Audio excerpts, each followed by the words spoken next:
bienvenue pour notre nouvelle émission de Vers d'autres cieux. Nous sommes aujourd'hui en compagnie de Pierre Péchou. Bienvenue à ce micro. Bonjour Oscar et chers auditeurs, bonjour. Vous nous invitez aujourd'hui à nous arrêter sur un dicton que vous avez relevé. Il s'agit de « À chaque jour suffit sa peine », Pierre Péchou. Alors, quelle réflexion est-ce que cela vous inspire ? Eh bien, de pouvoir partager avec nos auditeurs ce que Jésus, puisque c'est Jésus qui prononce ce dicton, ce que Jésus entendait par là.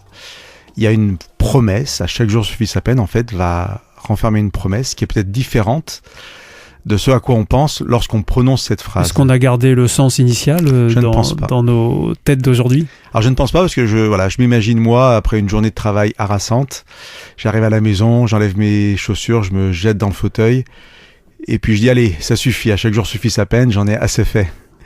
Mais qu'est-ce que j'aurais fait ? J'aurais travaillé pour subvenir à mes besoins, c'est-à-dire pour pouvoir payer mon loyer, etc., ma nourriture, ma voiture, tout ça. Et c'est pas forcément dans ce sens-là qu'il faut le comprendre ? C'est même peut-être dans un sens opposé. D'accord, c'est-à-dire ? Alors voilà, Jésus nous partage ses réflexions dans le fameux sermon sur la montagne qu'on trouve au début de l'évangile de Matthieu. La partie du discours qui finit par le texte que vous avez cité, « À chaque jour suffit sa peine », nos éditeurs peuvent le lire dans Matthieu au chapitre 6, et à partir du verset 25. Donc c'est dans la Bible. C'est dans la Bible, dans le Nouveau Testament. Mais Jésus commence cette partie du discours en disant « Ne vous inquiétez pas de ce que vous allez manger, boire et comment vous allez être vêtus.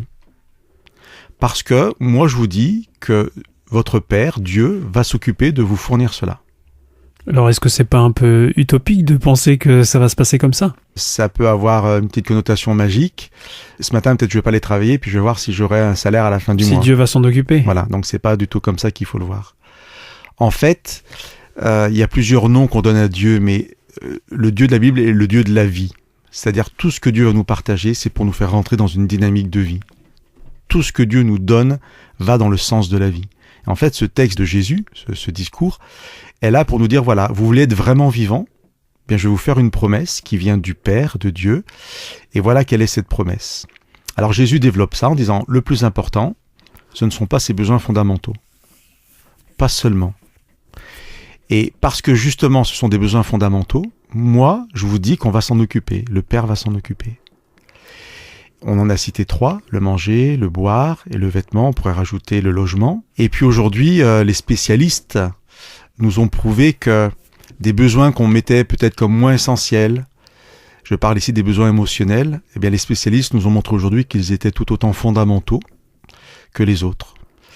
Et je crois qu'ils sont présents dans ce que Jésus dit, en disant le Père va s'en occuper, justement en mentionnant le Père. Parce que le Père, c'est une connotation très positive dans la Bible. C'est pas seulement celui qui nous a mis au monde, c'est aussi celui qui s'occupe de nous et qui porte sur nous un regard d'amour, un regard tendre, qui est le regard du Père.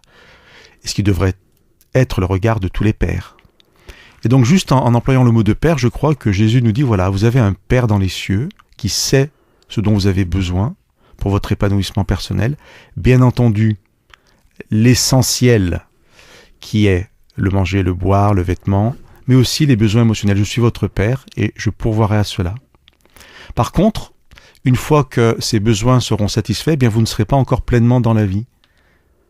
Vous ne serez pas pleinement épanoui. Parce que vous pourriez satisfaire ces besoins en vous concentrant sur vous.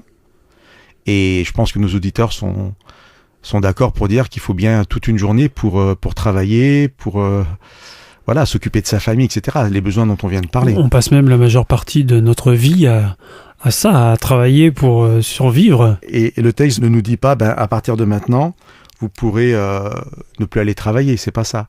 C'est être dans une autre vision peut-être des choses.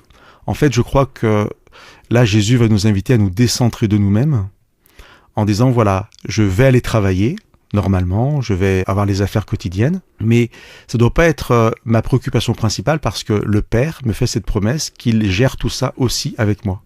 Il ne va pas travailler à ma place, mais voilà, il va bénir toute cette partie matérielle un peu que je dois vivre. Par contre, si je sais que ça, j'ai l'assurance que le Père s'en occupe et qu'il ne m'abandonnera jamais, je peux me décentrer de moi-même, me tourner vers les autres. Et Jésus dit dans ce petit discours, « Cherchez d'abord le règne de Dieu et sa justice », c'est-à-dire le règne de la justice de Dieu. Dit très simplement. Oui, qu'est-ce que ça veut dire exactement ? Alors, c'est sûrement plus compliqué que ça, mais en fait, très simplement, c'est impliquez-vous dans une dynamique de vie. Soyez dans le bien. La justice, c'est le bien. C'est tournez-vous vers l'autre et voyez aussi comment vous pouvez être un bienfait pour l'autre. Et ça, pour moi, votre Père, c'est le plus important. Vous allez vous occuper de ça, parce que moi, je vous garantis que le reste, je m'en occupe. Et à partir de là, nos auditeurs qui voudraient rentrer dans ces dynamiques, qui voudraient accepter cette promesse de Dieu, de Jésus, eh bien, se rendront compte qu'ils vivront une vie pleinement épanouie, parce qu'en se tournant vers l'autre et en cherchant à faire le bien, eh bien, en fin de compte, c'est là où on est vraiment vivant, et c'est ce qu'on peut souhaiter à chacun de nos auditeurs, bien entendu.